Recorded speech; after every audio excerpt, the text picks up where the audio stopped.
Emily Hayes woke with a pounding headache and the unsettling feeling that the last 12 hours belonged to someone else. The neon lights of Monte Carlo still shimmered in her mind, mixed with perfume, music, and the strong warmth of a stranger's hands. Sunlight crept through the blinds of the luxury suite.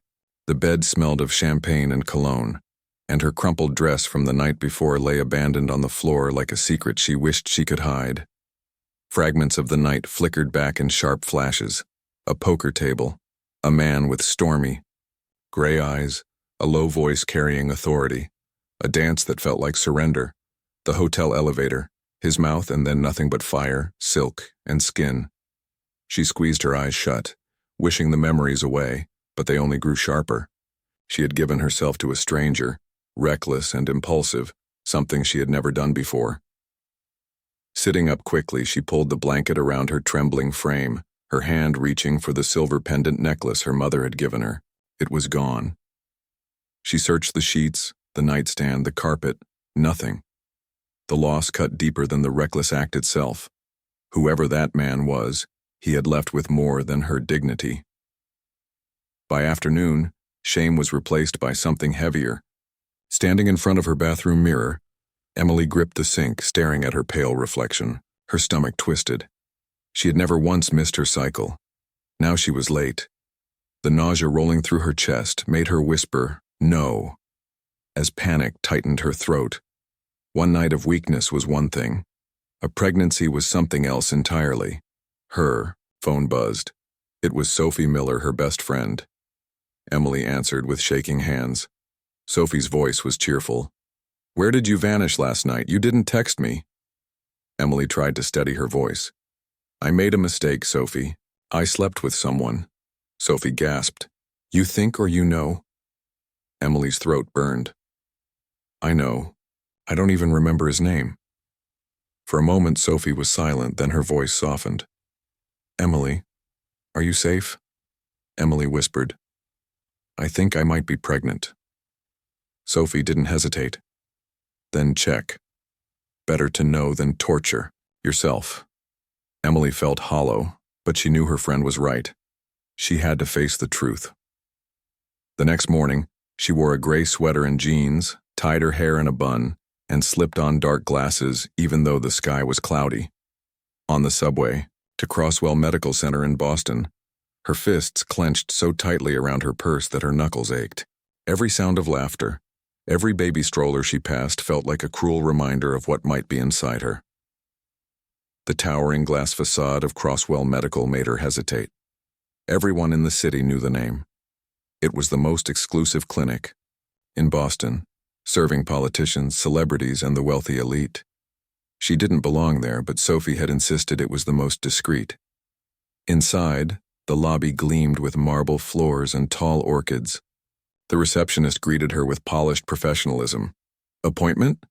Emily swallowed. "Pregnancy test." The receptionist entered her name and handed her a clipboard. Emily filled out the forms with trembling hands, fighting the heat of humiliation crawling up her neck. Finally, a nurse called her name. "This way, Miss Hayes." Emily followed down a hallway of frosted glass doors, each step heavier than the last. Sitting on the examination bed, the paper beneath her crinkled loudly. Her heart pounded so hard she thought it would echo outside. The door opened. Emily looked up and her breath caught. The man who entered wore a white coat with a stethoscope around his neck, but there was no mistaking him. His storm gray eyes were the same ones that had drowned her in Monte Carlo. His sharp jawline, his controlled movements, his overwhelming presence. It was him. He froze, though his face remained unreadable. Silence filled the room before he finally set a file on the counter. "Miss Hayes, I'm Dr. Nathaniel Cross." Her pulse thundered. She remembered the name, Nathaniel Cross, the billionaire heir who had inherited Crosswell Medical after his father's death, the man she had seen in Forbes and the Wall Street Journal. He wasn't just a doctor. He was one of the most powerful men in the country. Her voice cracked. "You." His eyes flickered briefly, then steadied. "Please relax. I need to perform a standard examination before we continue with the test." Emily's breath caught as he stepped closer, pulling on gloves. He avoided her gaze, but the tension thickened. When his hand pressed gently against her chest to check her heartbeat, she flinched. Her whisper broke the silence. "What are you doing?" His eyes met hers evenly. "Exactly what I'm supposed to do, nothing more." But her heart screamed in chaos. This was no longer a stranger. This was Nathaniel Cross, the billionaire doctor who now held her fate in his hands. Nathaniel Cross had lived two lives, both demanding everything from him. One life was that of a physician, a prodigy who entered medical school at 20 and graduated with honors before most of his peers had even finished their internships. His hands were steady, his mind sharp, and his calm under pressure had once earned him the title of the miracle doctor of Boston. Patients trusted him, colleagues envied him, and newspapers praised him. But when his father, founder of Crosswell Medical, died suddenly, the empire fell on Nathaniel's shoulders. Overnight, he became not just a doctor, but the CEO of one of the most powerful health networks in the country. The board had expected him to abandon medicine, to dedicate every hour to the empire, but he refused. At least once a week, he put on his white coat and stepped into a clinic room. Medicine wasn't just a profession. It was his anchor, the last piece of himself untouched by wealth and power. That choice had become his balance, but nothing had prepared him for the moment he opened the exam room door and saw Emily Hayes sitting on that table.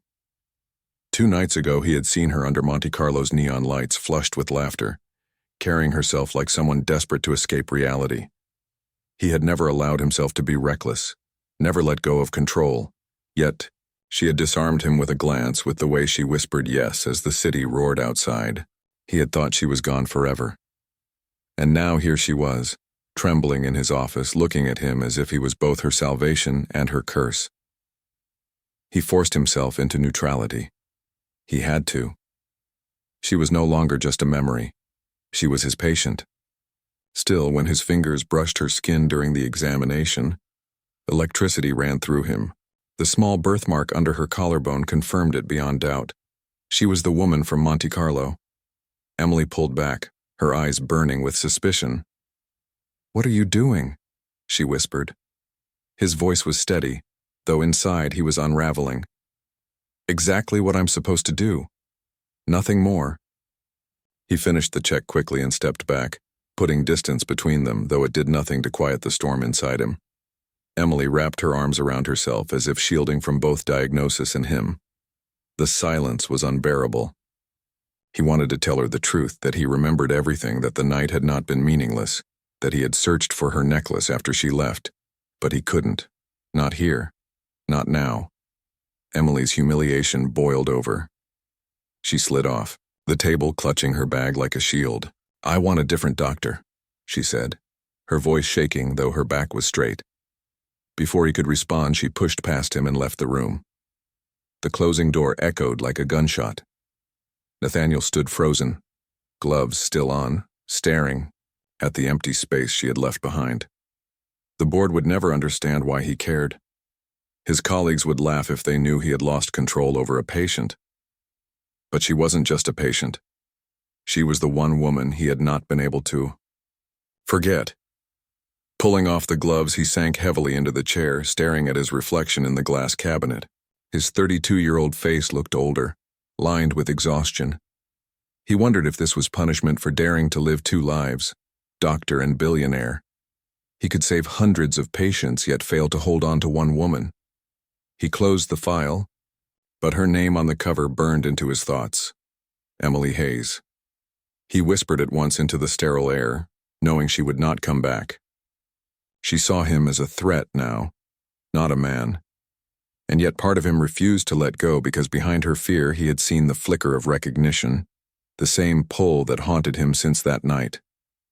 Emily burst out of the examination room with her heart hammering like a war drum. The corridors of Crosswell Medical felt too narrow, the walls pressing in on her as if the entire building knew her shame. The startled nurse called after her, but Emily barely heard. She only wanted distance. Distance from that man, that doctor, that billionaire who had touched her chest in a way that reminded her of a night she had tried to bury. Her heels clicked sharply against the polished floor as she pushed through the lobby and out into the biting Boston wind. The air stung her lungs but did nothing to calm her. Images tumbled in her mind like a punishing reel. His eyes locking onto hers, the cool tone of his voice, the name he had spoken so evenly. Nathaniel Cross. She had known the name from magazines, from television, from articles that called him the golden heir of modern medicine. She had seen his photographs, yet she had never connected the man from Monte Carlo with the empire's billionaire CEO. Now he had stood over her, pretending she was just another patient. Humiliation clawed at her. She could still feel the weight of his hand on her chest, hear the measured command of his voice telling her to relax.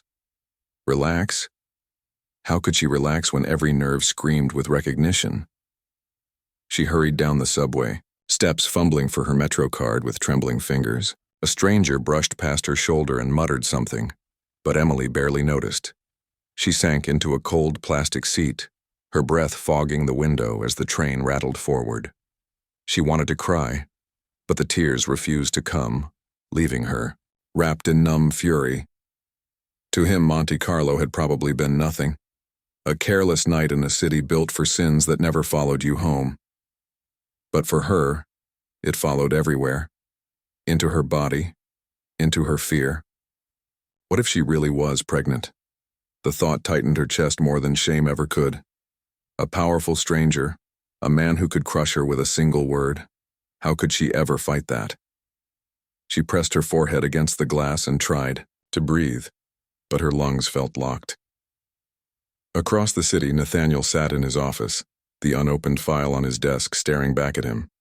His assistants moved quietly around him, sensing the storm under his silence. Dismissing them with a sharp gesture, he leaned back in his chair, running a hand across his temples. The birthmark had removed all doubt. Emily Hayes was the woman from Monte Carlo.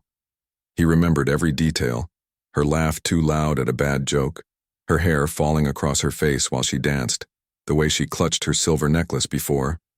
Pulling him into the elevator, he had searched for her after she vanished.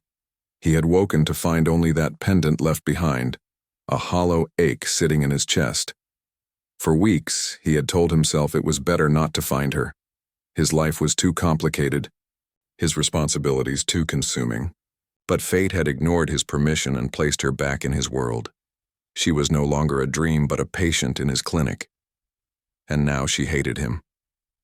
Nathaniel closed his eyes, his jaw tightening.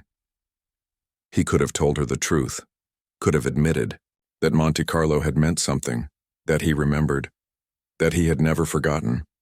But inside that sterile exam room, to confess would have sounded dangerous and unprofessional. So he had chosen silence, and in her eyes, that silence became betrayal. He swore under his breath, frustration tearing at his composure. He wanted to go after her, to explain, to beg her to believe him. But the CEO in him reminded him that explanations rarely mattered. Perception was stronger than truth, and her perception of him was already poisoned. Still, something in his chest rebelled. He could not let her vanish again. Emily reached her small apartment in Boston long after the sky had turned gray. She locked the door, collapsed onto the couch, and stared at her reflection in the dark screen of the television. Her lips pressed tightly together, her eyes shadowed with confusion and fear. Minutes later, Sophie arrived carrying takeout and worry, setting the food on the table before sitting beside her. Emily whispered, her voice breaking, "He was the doctor." Sophie frowned. "Who?"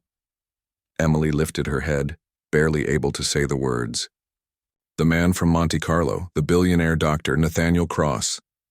Sophie's mouth fell open. "That isn't just a coincidence, Emily. That's fate knocking on your door." But Emily shook her head fiercely. "No, it's a curse. He looked at me like I was nothing, just another file.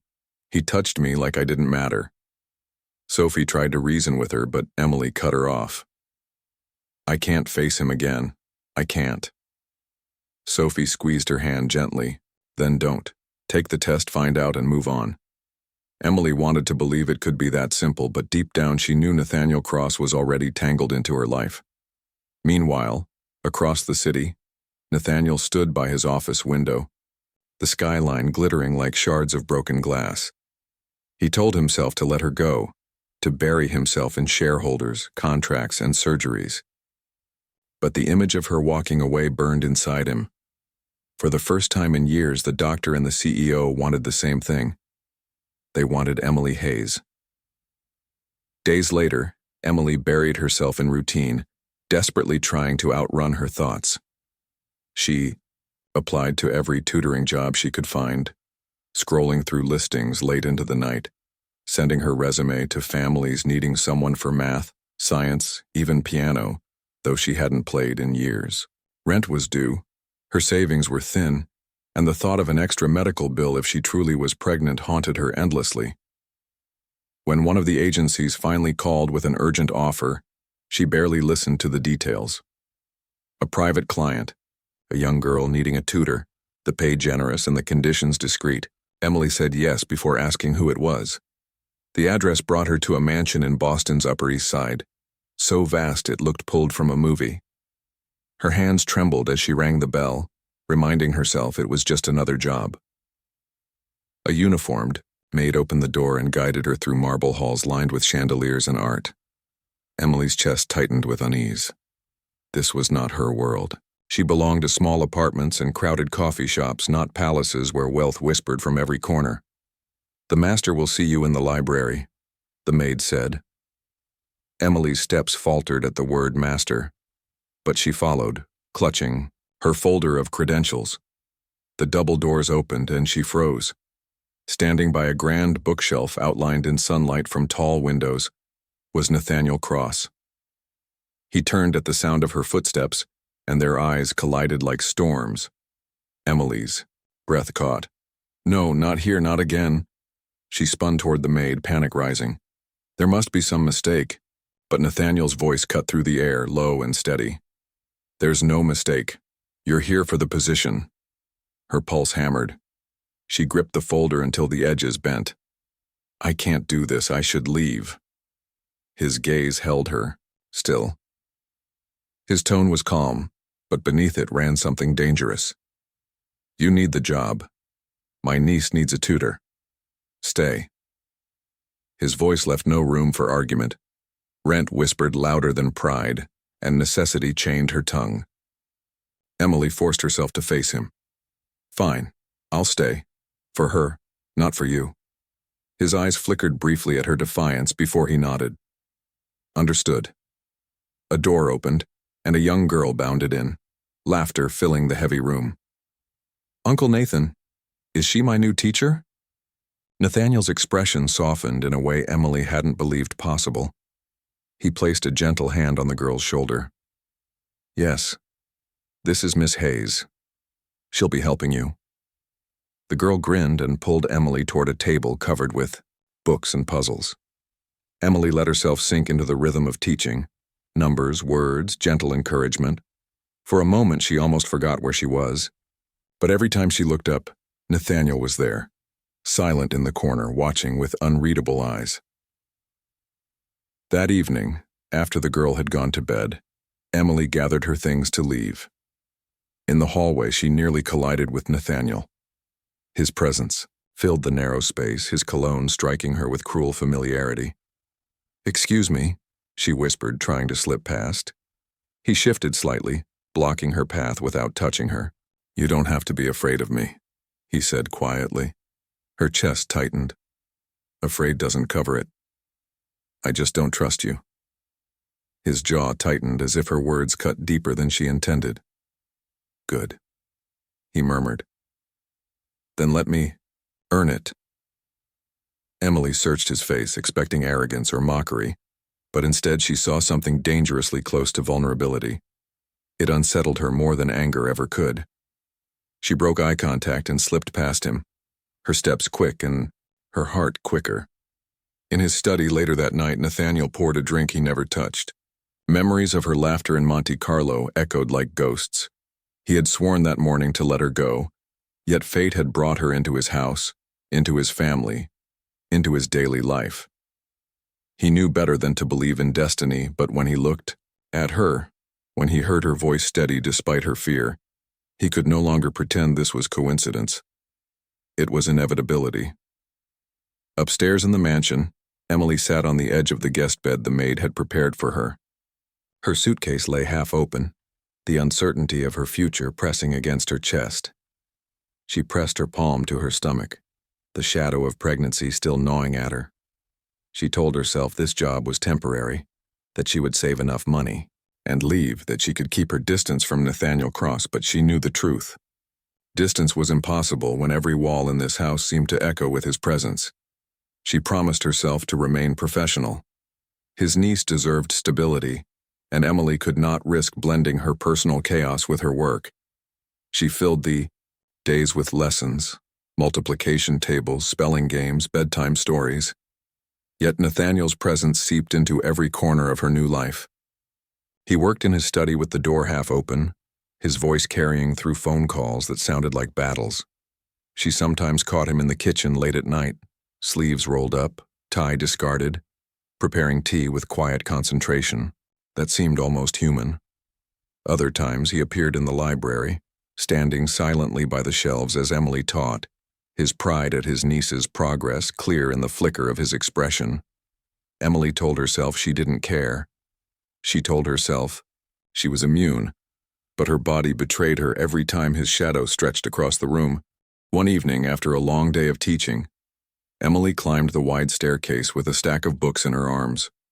The mansion was quiet, the kind of silence that pressed against her ears. Halfway up, her foot slipped on the polished wood. The books flew from her hands as her body tilted backward, panic screaming in her throat. But before she could fall, strong arms caught her. Nathaniel pulled her against him with the reflexes of a seasoned physician, one hand at her waist, the other gripping her wrist. Emily gasped, her heartbeat wild, pressed close enough to feel the thunder of his pulse against his chest. His voice was low and urgent. "Are you hurt?" She shook her head, but her breath refused to steady. For one suspended moment they were frozen, faces inches apart, his storm-gray eyes searching hers with a burning intensity. Then reality snapped back. She pulled away quickly, gathering the fallen books, her cheeks hot with embarrassment. "I'm fine," she muttered. Nathaniel crouched to help, his hand brushing hers as they both reached for the same book. The jolt of contact shot through her like lightning. She snatched her hand back as if burned. His tone softened, almost gentle. "You need to be more careful." The gentleness disarmed her more than any command could.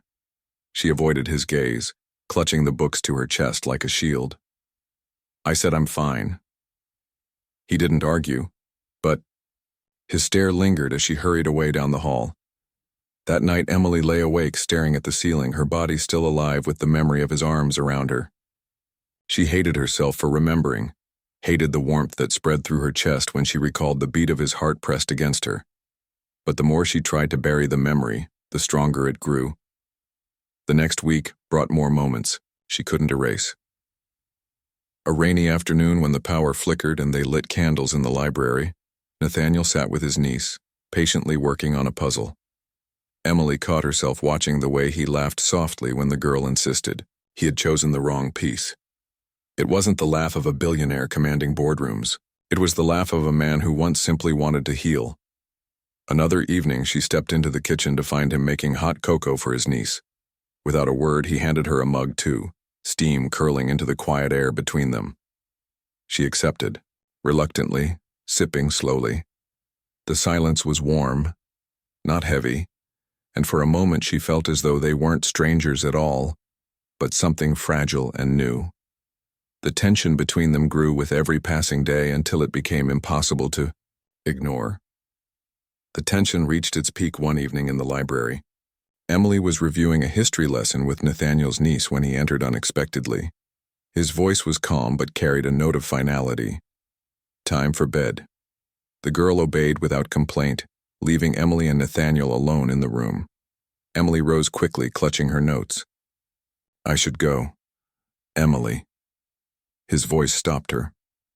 Just her name, spoken low and deliberate, enough to root her in place. Slowly she turned, reluctant to meet his gaze.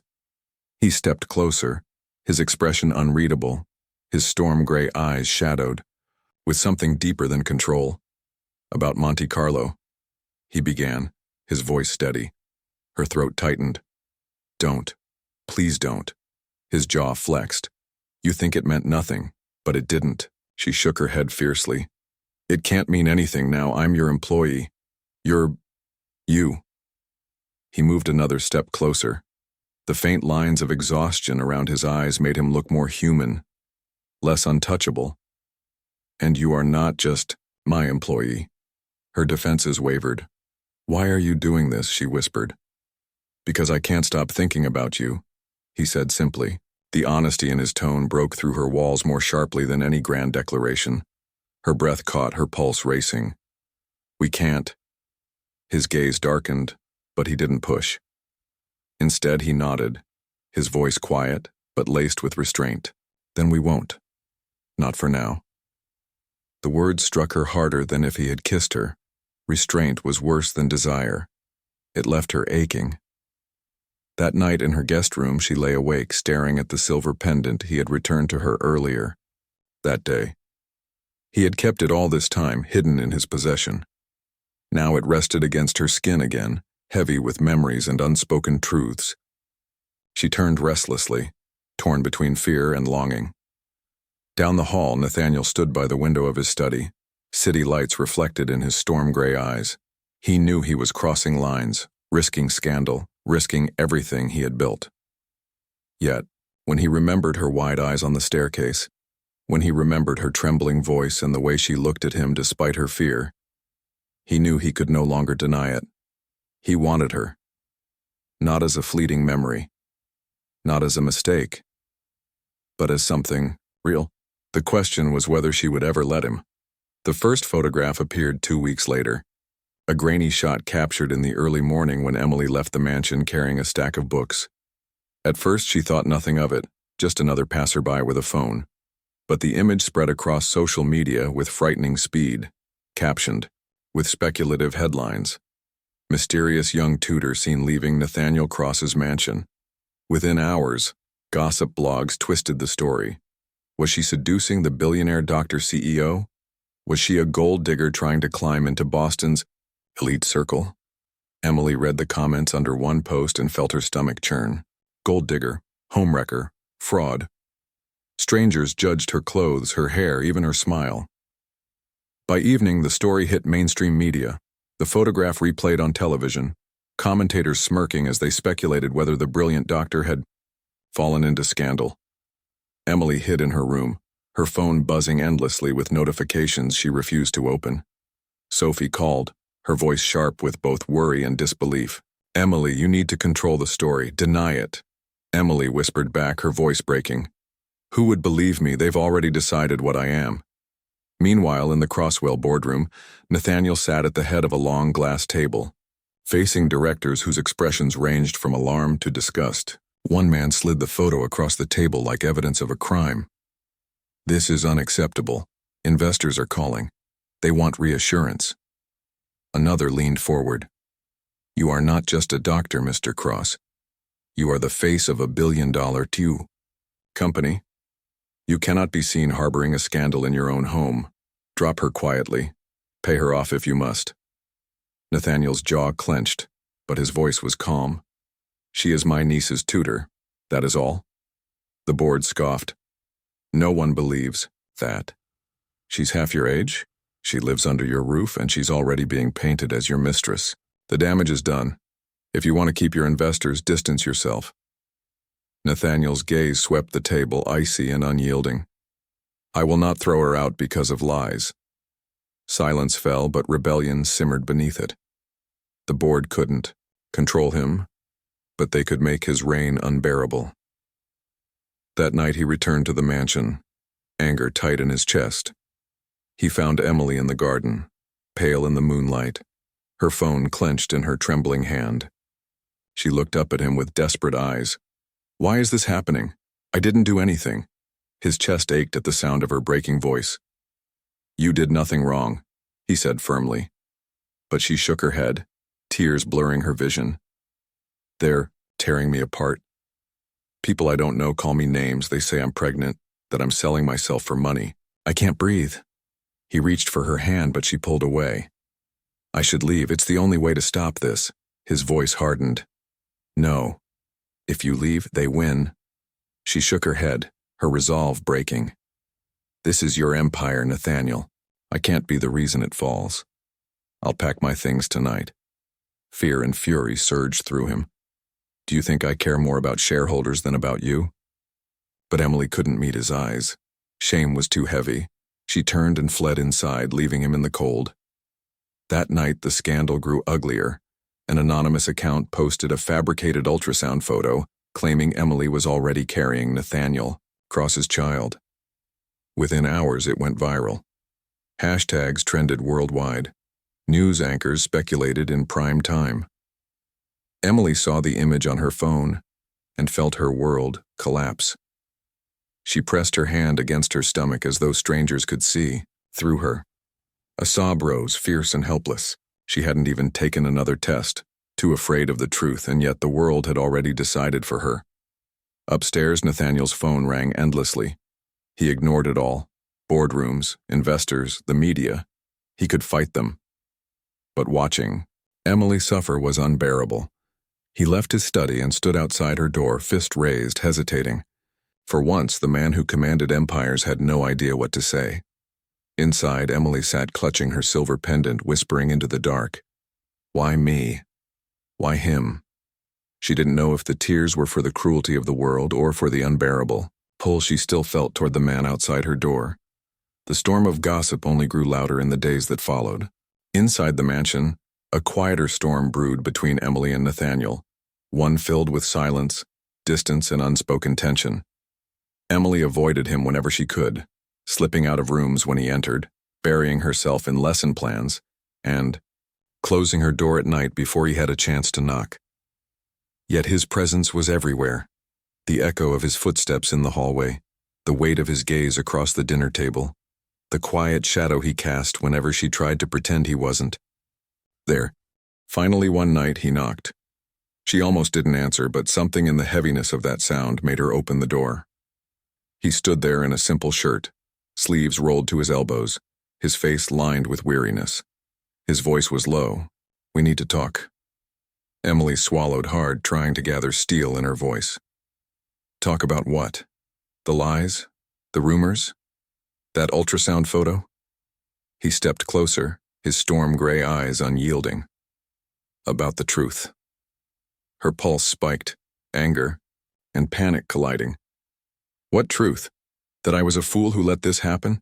That I walked into your clinic and found the man who touched me in Monte Carlo standing over me again, pretending it meant nothing? His eyes darkened, hurt flickering across his face, but he didn't retreat. You think Monte Carlo meant nothing to me. She folded her arms, her voice shaking. Didn't it? You disappeared before dawn, you left nothing. She stopped abruptly, realizing she had said too much, but he already knew. Slowly, Nathaniel reached into his pocket and pulled out something small, delicate, familiar. A silver necklace. The same one she had clutched that night before falling, asleep in his arms. Emily's breath caught as he held it out to her. I kept this, he said softly. Do you think I hold on to things that mean nothing? Her throat tightened. Her anger wanted to scream that he was lying, manipulating, but her heart trembled at the sight of the necklace. Tears pricked her eyes. You set this up, she accused. The clinic, this job, all of it. You trapped me. His voice was low, strained. No. Fate trapped us. I never planned this. She gave a bitter laugh, tears spilling. Fate is just your word for power. Men like you always get what you want. His face hardened, but his eyes never left hers. If that were true, you'd already be in my bed again. But you're not, because I want more than a night, Emily. I want all of you. The confession hung heavy in the air, laced with vulnerability more dangerous than arrogance. Her knees weakened. She clutched the doorframe for balance, her chest aching with fury and longing. You can't want me, I'm nothing, just a tutor, a rumor, a scandal. Nathaniel stepped closer, his voice steady as stone. You are the only woman I haven't been able to forget. You think you're nothing, but to me you are the only thing that feels real. her chest constricted, torn between disbelief and desperate hope. She wanted to believe him. God, she wanted to. But the world outside already called her a liar, a fraud, a gold digger. She was too afraid to step into the fire of his truth. She turned her face away, tears threatening to fall. You shouldn't say these things, it will ruin you. He lifted the necklace gently, letting it dangle between them. Maybe, or maybe it will save me. The silence that followed was unbearable. With trembling hands, Emily snatched the necklace from him and slammed the door. Outside, Nathaniel closed his eyes, pain flickering across his features. For the first time in years, the man who conquered everything felt utterly powerless. Emily could not escape the fear gnawing at her. Every late period, every wave of nausea, every moment her body felt different added to her panic. One morning, after hours of pacing, she finally bought a pregnancy test. She locked herself in the marble bathroom of the guest wing, her hands trembling as she unwrapped the box. Minutes dragged like hours. The stick lay on the counter while she sat on the floor with her knees pulled to her chest. When she finally forced herself to look, her breath hitched. 2 lines. Positive. The word blazed in her mind like fire. Her throat went dry. Her stomach turned. She pressed both hands against her abdomen as though she could already feel a life stirring there. Panic swept through her. Pregnant. With Nathaniel's child. The very thing strangers online had accused her of was now staring at her in cruel confirmation. Headlines, whispers, accusations of being a gold digger. She knew they would never believe the truth. They would say she planned this. She wanted to scream, but instead, she pressed her fist against her mouth, stifling sobs that shook her entire body. Hours later, Nathaniel found her in the garden, pale and withdrawn, her eyes swollen from crying. He crouched in front of her, concern etched into every line of his face. Emily, talk to me. She shook her head, unable to form words. Finally, she whispered, I took a test. His breath caught. And? Positive. The word shattered, between them like glass. Nathaniel inhaled sharply, his chest rising as though the weight of the world pressed down on him. For a long moment, he said nothing. Then he reached forward, taking her trembling hands in his. No matter what, I'll be here. Her eyes filled again, disbelief mixing with fear. You don't understand. This ruins everything. Your company, your life. His gaze was steady, unyielding. Then let it ruin me. I won't let it ruin you. The sincerity in his voice broke something inside her. She collapsed against his chest, sobbing into his shirt as he held her tightly, refusing to let go. For a few days they lived in a fragile bubble, tiptoeing around the possibility of a future neither had dared to imagine. Nathaniel made discreet calls, arranging specialists, promising her she would not face any of it alone. But fate, as always, was cruel. The hospital called her back for more precise blood work. The doctor's voice was gentle. Chemical pregnancy. A false positive. Her body had believed she was pregnant, but the cells had not held. Emily sat in the cold exam room, staring at the sterile tiles while the words blurred. Not pregnant. Not real. Relief and grief tore through her at the same time. She stumbled outside where Nathaniel was waiting. One look at her face and he knew. He wrapped his arms around her, strong and steady, but she felt limp, hollow. I'm sorry, she whispered. Sorry for what? For not giving you the child, for being empty. His grip tightened, his voice rough. Don't ever say that. You are not empty. You are everything. She broke down then, sobbing until her body shook with exhaustion. The world felt merciless, dragging her from terror to hope to despair. But through it all, Nathaniel held her silently, refusing to let her go. That night she lay awake in her bed, wondering how she had become this entangled in his life. How one night in Monte Carlo had turned into a destiny she could neither escape nor accept. Outside her door, Nathaniel sat in the hallway, keeping watch. determined that no matter what came next, she would not face it alone. The weeks that followed were a blur of whispers and tension. Even though the pregnancy scare had turned out to be false, the rumor thrived like wildfire online. To the public eye, Emily was already guilty, the scandalous young woman who had trapped a billionaire doctor with her supposed pregnancy. Every time she stepped outside, she felt invisible eyes burning into her, cameras ready to snap. Every job interview ended with awkward smiles once they recognized her name. She retreated into her small apartment, exhausted by judgment, convincing herself she had done the right thing by leaving Nathaniel. Meanwhile, Nathaniel drowned himself in board meetings and investor calls, but his focus shattered each time his mind replayed the moment she walked away. His advisors urged him to move on, to distance himself permanently, to issue a public denial. He refused. His house was empty without her. The silence of her laughter was unbearable. After a sleepless night, he made a decision. If the world wanted a spectacle, he would give them one, but on his terms. The following week, the annual Crosswell Charity Gala filled the grand ballroom of the Metropolitan Hotel. Flashing cameras lined the crimson carpet, reporters jostling for sound bites, investors sipping champagne beneath glittering chandeliers. When Nathaniel entered in a black tuxedo, his tall frame commanding the room, whispers spread instantly. Was he alone? Had he left the scandal behind? He strode past, small talk and auction introductions, and stepped to the podium. Ladies and gentlemen, thank you for being here tonight. Before we speak of charity, I must speak of something else, something personal. The crowd hushed, flashes sparking like lightning. Emily, watching the live stream from her apartment, froze. Her heart pounded as his face filled the screen. Recently, you've seen the stories, the lies, the photographs. You whisper behind closed doors. You call the woman I care for a fraud, a gold digger, a scandal. You are wrong. She is none of those things. She is the woman who walked into my life when I least expected it and showed me what it means to care again. She is not my weakness. She is my strength. Gasps rippled through the ballroom. Directors exchanged horrified looks. Investors muttered, but Nathaniel stood unflinching. I built this company because I believed in healing and hope.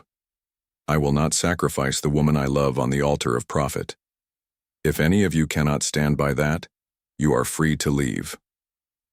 The room erupted in whispers, outraged disbelief. Emily sat frozen before the screen, tears filling her eyes. The man she had left to protect was burning bridges in front of the world for her. She grabbed her coat and rushed to the hotel. Upstairs on the balcony, Nathaniel stood alone, the city sprawling beneath him, the cool wind tugging at his hair. He had done it. His empire might crumble, his fortune might burn, but he felt strangely free. Behind him, soft footsteps echoed. He turned. Emily stood in the doorway, eyes shining with tears. For a long moment, neither spoke. Then she crossed the distance, her voice breaking. Why would you do that? You could lose everything. His gaze softened, and for the first time in weeks he allowed himself a smile. Because without you, everything is nothing. Her heart clenched. The final wall inside her shattered. She reached for him, fingers trembling against his chest. He pulled her into his arms, the city lights blazing around them, the roar of the world below irrelevant compared to the quiet truth between them. For the first time since Monte Carlo, she let herself believe. Later that night, Nathaniel led her through the silent corridors of Crosswell Medical until they reached the small exam room where everything had begun. The lights hummed softly, the sterile air thick with memory. He turned to her, his eyes raw and stripped of every mask. Emily Hayes, I told the world you are the woman I love. Now I'm telling you. Tears blurred her vision. Nathaniel, you can't say these things. The board will destroy you. Investors will abandon you. He lifted her chin so she couldn't look away. Let them. I have lived my life for numbers and power. Tonight I realize none of it matters if I can't share it with you. Her voice broke as she confessed what she had buried for so long. I tried to leave because I thought it would protect you. But the truth is, I never stopped thinking of you since that night. I hate you for complicating my life, but I hate myself more because you love me," he whispered. She nodded through tears, and he kissed her. This time it wasn't wild abandon, but something deeper, steadier, a promise woven with desperation. When they finally pulled apart, his forehead pressed against hers, he murmured, "You don't need to be afraid anymore. Whatever comes, we face it together." And for the first time in months, she believed him. Days later, they appeared side by side at a charity event, his hand firmly entwined with hers. Flashbulbs exploded, reporters shouted, but Nathaniel didn't flinch. He introduced her as the woman he loved, unapologetic, unwavering. Critics bristled, investors whispered, but thousands of people watching swooned at the love story unfolding before their eyes. Yet fate had more in store. One evening, Emily grew pale during dinner and excused herself. Alone in the bathroom, dizziness overtook her. She clutched the counter, her reflection trembling in the mirror. "Not again," she whispered. With shaking hands, she took another test. Minutes crawled. When she finally looked down, her knees buckled. Positive. This time the lines were darker. Undeniable. She sank to the floor, the test clutched in her hand, her heart racing with terror and awe. Pregnant. Truly pregnant. The irony was cruel. The world had once condemned her for a false alarm. Now it was real. A soft knock came at the door. Nathaniel's voice was warm with concern. "Emily, are you all right?" She pressed the test to her chest, her heart torn, between fear and longing. She wanted to tell him, to see the light in his eyes, but she was terrified of what the world would say, terrified of whether their fragile love could bear the weight of a child. Trembling, she opened the door. Nathaniel reached for her instantly. "You're shaking. What happened?" Her lips trembled as she placed the test into his palm. His breath caught, realization dawning across his face. For a long moment, silence filled the room. Then slowly, almost reverently, he smiled, his voice breaking as he whispered, "Then fate has finally given us what we were too afraid to dream." Emily collapsed against him, overwhelmed by fear and joy, and in his arms she knew that whatever storm awaited them, they would face it together.